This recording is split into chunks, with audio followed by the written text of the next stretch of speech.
32 अय्यो ओके, म्हणजे पुरं धरून प्रभाव सगळं 32.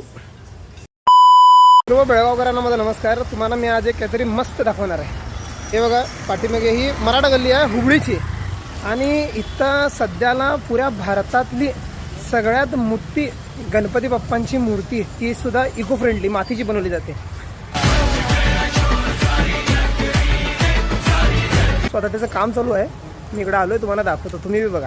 कारण की आम्ही बेळगावकर गणपतीच्या पाठीमागे फुल क्रेझी असतो ना, दाखवायसाठी आणलो तुम्हाला. त्या की पुढे हे बघा, आता काम चालू आहे. किती फूट आहे बघा? 21 फुटाची मूर्ती आहे बघा ही. बघा हे छोटे गणपती त्यांची ऑर्डर आहे इथं, आणि मोठी गणपती बाप्पांच्या मूर्तीचं काम चालू आहे. भैया टोटल कितना फीट होता है ये? 25 होता है क्या ऊपर तक?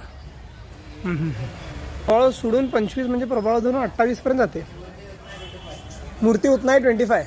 और अगर प्रभाव कितना 32 अय्यो ओके, म्हणजे पुरं धरून प्रभाव सगळं 32.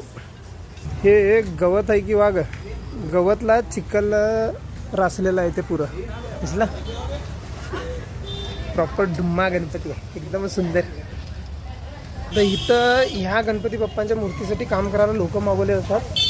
ते इकडं सुद्धा आपण बघू शकता, बाकीच्या मूर्त्या देखील आहेत. तर हे मी तुम्हाला का दाखवलं म्हटलं तर, इकडे बघा केवढे मोठे मोठे गणपती बाप्पांच्या मूर्त्या, ह्या सगळ्या मातीच्या बनवलेल्या आहेत. हां, प्लॅस्टर इथं अलाउड नाही आहे. सो हे बघा की मूर्ती जर तुम्ही बेळगावमधली लोक असला तर, मुंबईला वगैरे जात असला तर नक्की एकदा हुबळीला मराठा गल्लीमध्ये हुबळीचा महाराज आहे नाही का, राजा हुबळीचा महाराजला यावर्षी भेट द्या.